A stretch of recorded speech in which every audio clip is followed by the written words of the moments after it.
సంజీవ్ గౌడ్ గారి నాయకత్వం బ్యాట్ గుర్తుకే. మరి ఈరోజు ప్రజలందరికీ తెలియజేయడం ఏమనంటే 75-80 సంవత్సరాల కింద మరి తెలంగాణ రాష్ట్రంలోనే మరి ఉమ్మడి మహబూబ్నగర్ జిల్లాలోనే కోడంగల్ నియోజకవర్గంలోనే మద్దూరు మండలంలోనే పల్లెల్ర గ్రామం. ఇట్లా చెప్పుకుంటూ పోతే మరి గల్లీలో ఉన్నటువంటి లీడర్ని మనము 2009లో కోడంగల్ గడ్డ మీద కాలు పెట్టిండు యనుమల రేవంత్ రెడ్డి అనే వ్యక్తి.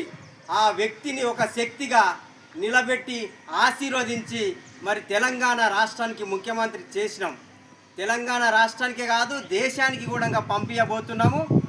దయచేసి మరి ఈ యొక్క ఎన్నికలలో తెలంగాణ రాష్ట్రంలోనే కాదు కోడంగల్ నియోజకవర్గంలో కానీ ఎక్కడైతే ఈ పంచాయతీ ఎన్నికలు జరుగుతున్నాయో మరి పార్టీలని పక్కకు పెట్టి అభివృద్ధికి మరి మనం అందరం కూడా ఖచ్చితంగా వివిధ గుర్తులకు ఓటేసి కాంగ్రెస్ పార్టీకి సంబంధించినటువంటి కార్యకర్తలని కూడా ఖచ్చితంగా ఓటు వేసి అత్యధిక మెజార్టీతో గెలిపించాలి.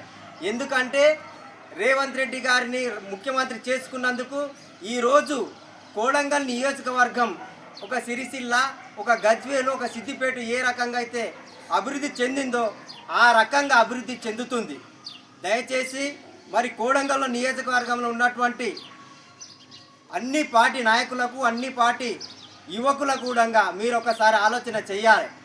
ముఖ్యమైన విషయం ఏంటంటే ఈ సమయం ఇక మళ్ళీ మనకు రాదు, ఇక దొరకదు.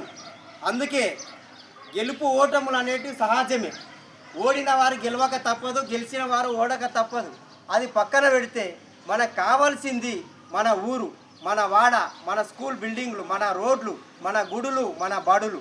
అందుకే పల్లెల్లో ఉన్నటువంటి అక్కలకు, అమ్మలకు, అయ్యలకు, గ్రామ పెద్దలకు, అన్ని పార్టీ నాయకులకు, అన్ని పార్టీ యువకులకు కూడా నేను తెలియజేయడం ఒకటే, ఏంటంటే మనకు కావాల్సింది ఇప్పుడు ఊరు అభివృద్ధి.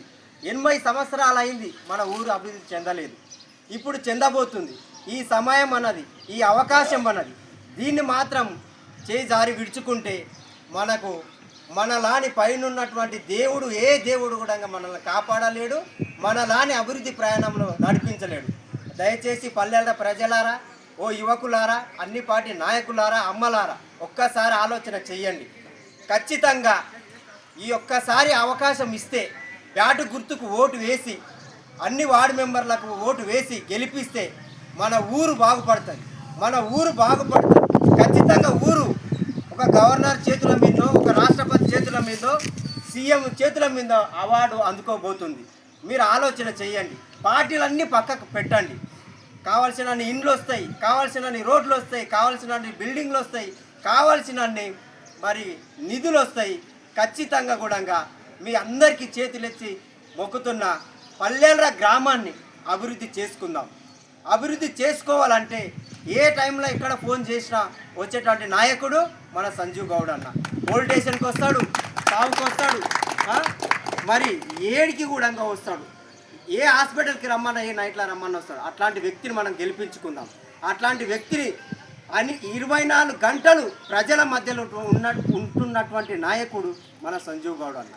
దయచేసి ప్రతి ఒక్కరికి కూడా నేను రెస్పెక్ట్ ఎందుకు చేస్తున్నాను ఈరోజు అంటే, ఈ అవకాశం మళ్ళీ మనకు రాదు.